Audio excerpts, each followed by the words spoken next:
What is going on, guys? Welcome back to another video. Today we're gonna be going over, should you still move to Las Vegas in late 2019 or in 2020?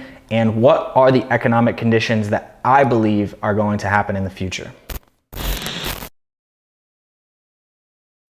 All right, so like I said, this video I'm gonna be going over my opinion, and I'm gonna reiterate that this is my opinion based on where things are heading in Vegas and if it's still a good idea for you to be moving to Vegas. Now, before we actually jump into this video, I want to say there's gonna be links down in the description to 3 different videos that I covered about 5 reasons why you should move here, 5 reasons why you should not move here, and 3 reasons that you will fail if you move to Las Vegas. These are gonna be very important that you watch these videos before actually consuming this video, because this video may not make a lot of sense to you if you don't watch those. So we're gonna hop right into this.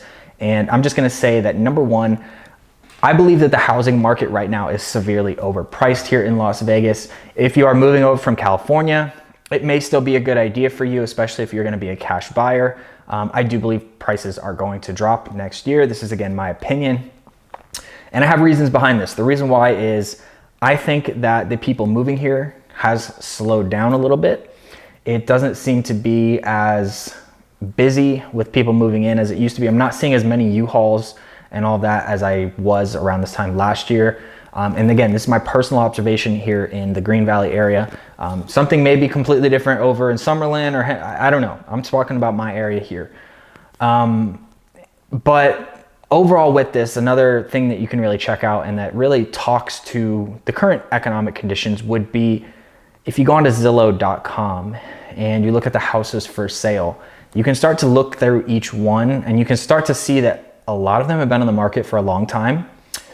A lot of them are actually empty, which means there's nobody living in them, which means they're probably bank owned, because if somebody was living in them, then there would be furniture in there, there would be things on the wall, all that. And not only are a lot of them empty, but if you see them with furniture, something you need to pay attention to is, are they actually being lived in or are they being staged? And a lot of the houses are being staged, and you can tell because typically people who live in their house, they have personal items. They may have like pictures, things that make it feel more personal. When a house is staged, it just looks really pretty on the pictures. It looks really nice. And this is the way that real estate agents kind of make it look like they give you an idea of what it would be like to have this type of furniture in the house, to be living in the house. And a lot of people don't think about the fact that there's nobody actually living in the house right now, which to me, unless it's a brand new house, sets off kind of a red flag for me. So that would be my regards to the housing market. I think it's overpriced. There's a lot of houses that are empty and there's a lot of houses that are being staged. Number 2, I think that the apartments right now are really overpriced. 1 bedroom, you're at $1,100. And when I first moved here last year, you could get a studio for $800. Yes, again, you can still get some in downtown for this area, but they're not the best communities, not the best neighborhoods to be living in. These are not neighborhoods that people are really wanting to live in, so that's why they're a lower price. And now studios are $1,200. It's insane. So what you could have got for a studio, last year, you're now paying almost $400 more. And what I also notice is a lot of the apartment complexes are being built and they have a lot of vacancies. There's a lot of new apartments going up all over the place, but they're having trouble filling them up because the rents are so high. And the issue is that the wages here in Las Vegas they're not very good. Most people don't make over $45,000 a year here in Las Vegas. So to pay $1,500 for rent, most people are gonna have a family or something that they're gonna have to support. It's just not really ideal. And we're having issues with a lot of people getting roommates, people living together because of that reason. Now, again, this is not for everybody, but for most people, this is the case. And I'm just noticing if you go onto rent.com, apartments.com, you can start to see, you can literally go on the computer and you can look at how many units are available in each community. Some communities don't even show all of their availability because it's so bad. I've seen some units or some communities that have 50, 60 units that are empty. And to me, that's just not a good sign at all. Number 3 is, I will say that with the higher cost of living and the wages being very stagnant, people are tapped out. I'm seeing a lot of people that are using credit cards everywhere they go. I was in the grocery store yesterday actually, and there was a guy getting a money order, and he had to use multiple cards to pay for his money order. And again, this is not everybody, but there's a good percentage of people that are very tapped out. There's a good percentage of people that right now are using credit cards to live for their essentials, their rent, their food. They're not able to afford these things right now, and they have these car payments. There's also articles I've read about car repossessions being up. A lot of people are defaulting on their cars. People are not buying cars right now because, again, they just don't have the money. You have a lot of car dealerships that still have brand new 2018s on the lot that haven't been sold, and now they have 2020s coming in, and it's just a complete mess. The economy is not as good as they say it is, and I just want to be very clear about that, because if you look around, people are having money issues. People are moving in with their parents. People are moving back home. People are getting rid of their cars. I mean, there's some things that I've had to do.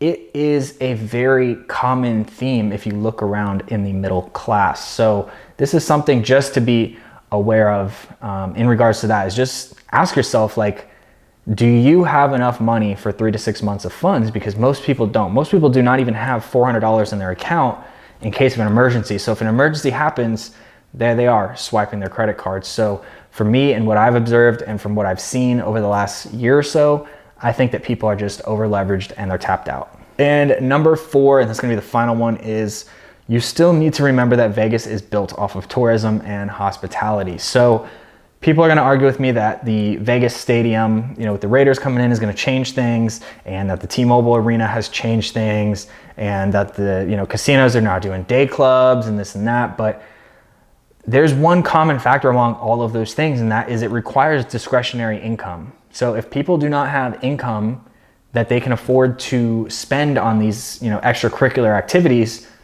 none of that matters. And at the end of the day, the stadium is only going to have 7-8 home games a year. And then what? Yeah, I know the college is supposed to have some stuff here, some different events, maybe they're talking about like a Super Bowl and stuff. But look, those are like one event out of the whole year. And I understand that they bring in a ton of money, but that's not really something that's going to offset the fact that if people do not have discretionary income, it's not going to matter. And the thing with the stadium, in my belief, is I don't think people are moving here because of the Raiders. People are not moving here because they're like, oh my God, I want to move there now because the Raiders are coming there. No, I think with the stadium and everything that's going into the stadium, I think what's going to happen is, yes, you're going to have people who live here, maybe who were Raiders fans in the past or who are now going to be Raiders fans that are going to go to the games. But I think it's going to actually bring in a lot of people from California on the weekends. And again, that's only 8 times a year. And if people don't have discretionary income, then it doesn't really matter at the end of the day. The other thing that I will say about this is, because it's run off of hospitality and tourism, a lot of those jobs are going away. You're seeing MGM, you're seeing Caesars, you're seeing all these places cut jobs, and that hurts the people who live here. Because if you don't have a job, you don't have income. And when you don't have income, you can't live.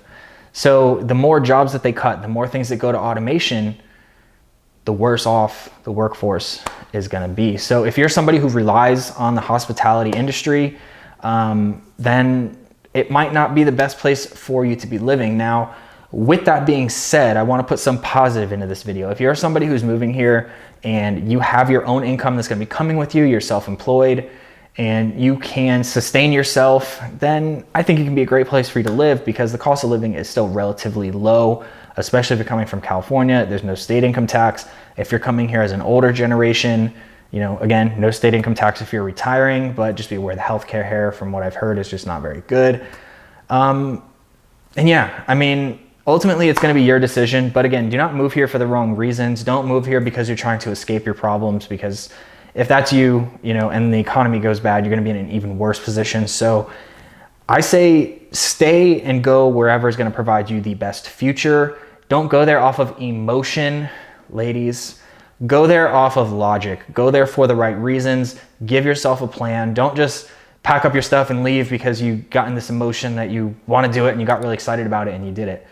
Come here for the right reasons. Come here with a plan, and just be aware of all of these things that are going on. This is not like telling you that everything is bad, but just be aware of these things in the back of your mind and come up with a plan around those things. So that's my video on this. Again, make your own conclusion off this. This is my opinion. I encourage you guys to share your opinion down below, whether you agree or you disagree with me. I would love to hear some more opinions about this down below in the comments. So drop those down below. If you liked this video, give it a like. If you disliked it, give it a dislike.